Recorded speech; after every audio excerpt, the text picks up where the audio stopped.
If you're thinking about speaking to an Air Force recruiter, I have 3 tips that will help smooth your process coming up next.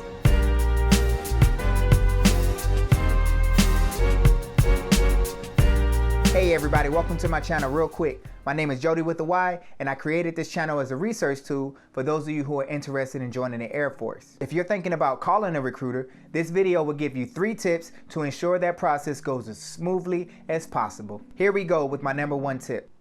Do your own research. I can't stress this enough.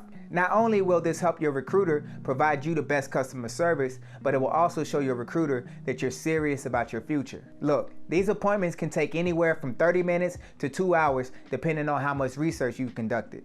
If you haven't done any research at all, then they can take a lot longer. The worst part about this is, since all the information is new to you, the moment you walk out the door, you're probably going to forget everything. So when you finally make it home and you talk to your parents or you talk to your friends and they ask you questions like, how'd it go? What did he say?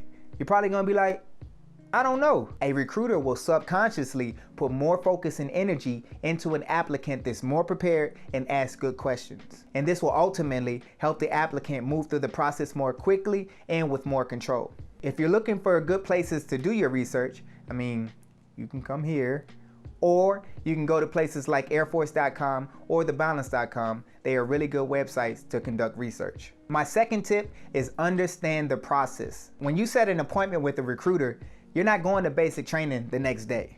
This process takes time. As a matter of fact, the average recruiting process from first appointment to basic training is roughly about 3 months. The first appointment is when your recruiter is deciding and you're deciding if the Air Force is best fit for you.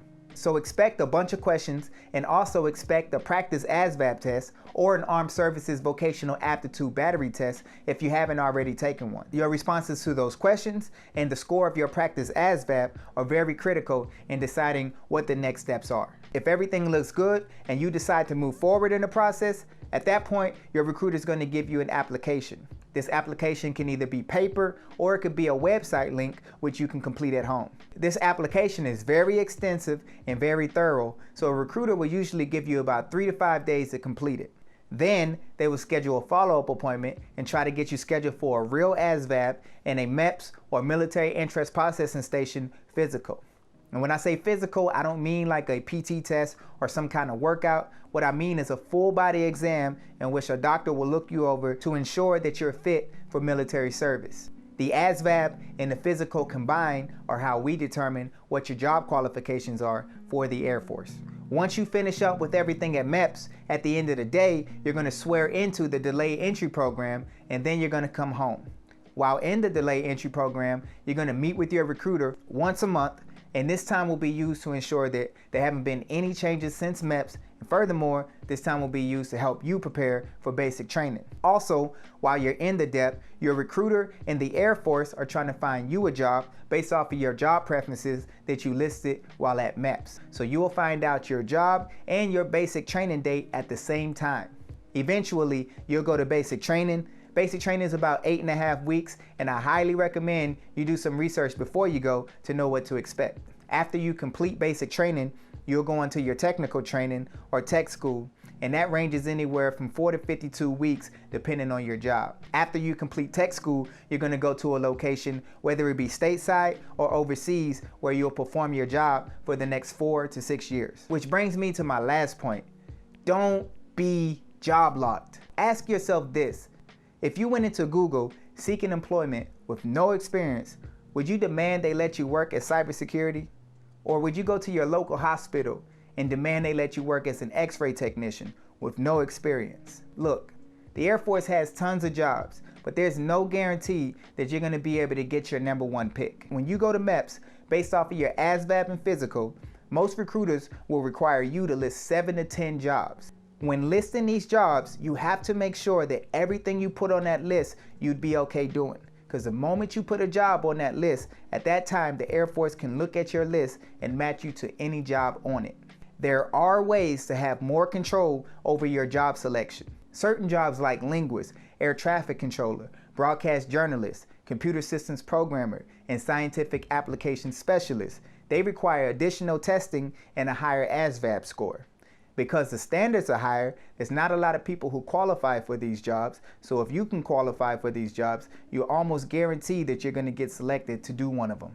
Another thing, the Air Force has certain jobs that are in higher demand than other jobs. So I recommend you talk with your recruiter and ask, hey, what jobs are in higher demand right now? And if you list any of those jobs on your job preference list, most likely you'll get one of those. And lastly, if you have any certifications that correlates with a job the Air Force has, you can speak with your recruiter about using those certifications to try to get you a particular job.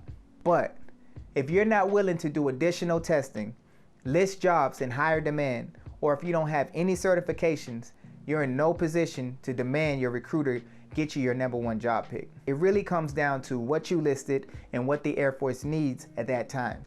Most recruiters won't work an applicant that comes into their office and says, I'm only going to join if I can get this one job. Because what that demonstrates is that you're not really invested in the Air Force, and instead you're only interested in one job. And that's not what we're looking for. Here's my bonus tip. A recruiter's job is to recruit you. This means at the end of the day, the recruiter is trying to help you join the Air Force. Sometimes this can come off as pushy, or they can come off as thirsty for you to join, but you have to remember, we were all you at one point. And there was a time when we didn't know if the Air Force was the best choice for us. But now that we're in, our lives have changed so much for the better, and sometimes we get really passionate about what we're doing, and we want to give the same opportunities and benefits that we have to everyone. So when you become resistant, in the recruiter's mind, they're thinking, maybe they don't understand something, or maybe I missed something. So they're gonna do their best to try and clear that up and assist you with making your decision. So I think we should respect the recruiter's passion for wanting to help you and for wanting to change your life, instead of being annoyed with their persistence. Look, people who don't believe in their product, at the moment of resistance, they'll disappear. But people who truly believe they have a life-changing product, they will scream, they will shout to the entire world until everyone hears. So respect our passion and know when you go into that recruiter's office, they're trying to change your life. I appreciate that you made it this far. I really hope this video assists you in your decision-making process. You can click on some videos on the screen to further your research, or you can hit the subscribe button to stay up with my latest content. Like I always say, stay beautiful and stay classy. Until next time, check me out.